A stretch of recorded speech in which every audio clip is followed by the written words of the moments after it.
ในคอมพิวเตอร์เนาะทุกคนเนาะก็คือสมมุติว่าถ้าเราใส่ไปแล้ว2C นี่นะมันน้อยมันเหลือน้อยมันสิเต็มอะนะแล้วเราอยาก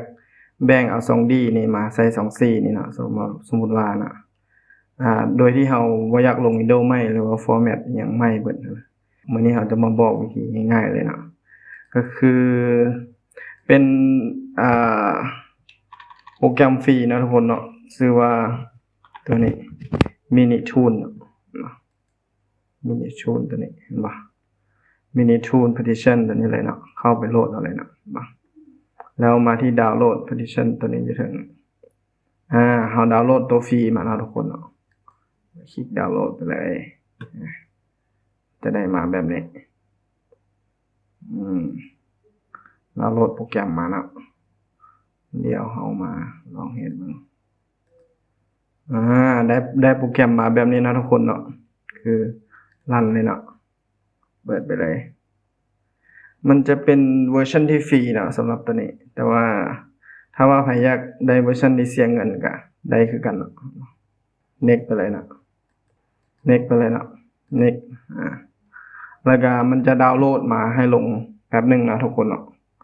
ซึ่งว่าอาจอยู่ประมาณ100ปลายเมกนี่แหละ144เมกเนาะเอาบ่โดนเนาะถ้าว่าเน็ตแห้งก็น่าจะไวอยู่ตัวนี้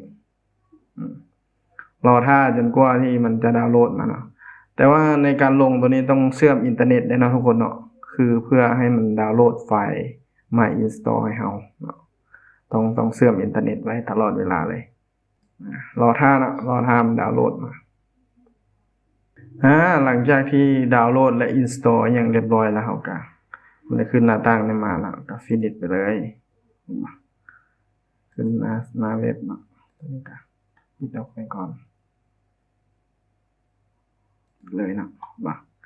หน้าตั้งโปรแกรมมันจะขึ้นมาแบบนี้นะทุกคนเนาะก็คือเห็นบ่มันมีจากฮาร์ดดิสก์มันก็จะขึ้นมาแบบนี้ของค่อยนี้ค่อยใส่2ฮาร์ดดิสก์เนาะก็คือเป็นดิสก์1กับดิสก์2เนาะ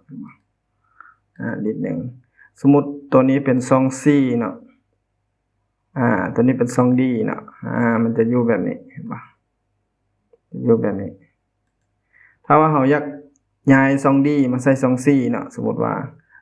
2C เฮาสิเต็มแล้วสินะเฮาก็คลิกขวาซะนี่เนาะคลิกขวาใส่ 2D ก่อนเนาะ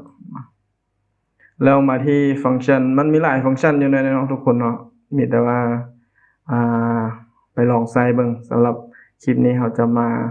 ใช้ตัวฟังก์ชันตัวนี้ move and resize นี่เนาะคลิกไปเลยเนาะซึ่งว่า 2D มันจะอยู่เบื้องขวามือแม่นบ่เบื้องซ้ายเบื้องขวาก็ได้เนาะเราจะมาย่อเบื้องขวาเข้ามานะทุกคนเอาเมาส์มาไว้นี่แล้วก็ลากเห็นบ่มันจะเพิ่มแล้วมันจะลดเพิ่มพื้นที่ว่างเนาะสมมุติเราเอามาสัก100กิกสมมุติว่าปึ๊บ100กิกประมาณนี้ก็โอเคปึ๊บเห็นบ่ไอ้100กิกตัวเนี้ยที่เรายาว่างเมื่อกี้น่ะมันจะเป็นพื้นที่ว่างอยู่นี่ซึ่งว่าพื้นที่ว่างอยู่นี่ตัวนี้มันเป็นช่องของ Windows ด้วยนะทุกคนเนาะบางคนก็อาจจะบ่มีตัวช่องตัวนี้บ่เป็นหยังเนาะให้มีก็บ่เป็นหยังเข้ามา move ซึ่งว่ามันจะคาช่องนี้อยู่บ่เราต้องเอาพื้นที่ว่างมาใส่ตัวนี้ก่อนแล้วจังมาฮอดตัว2C ของค่อยนี่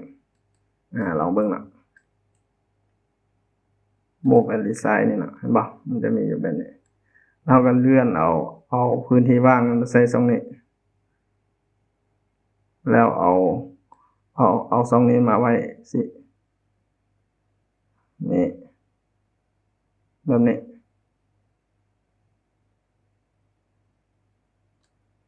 โอเคไปเห็นบ่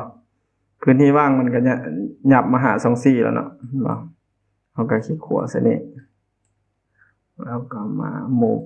and resize นี่แล้วก็ลากไปเลยเห็นบ่ 2C เราก็จะมีพื้นที่ว่างหลายขึ้น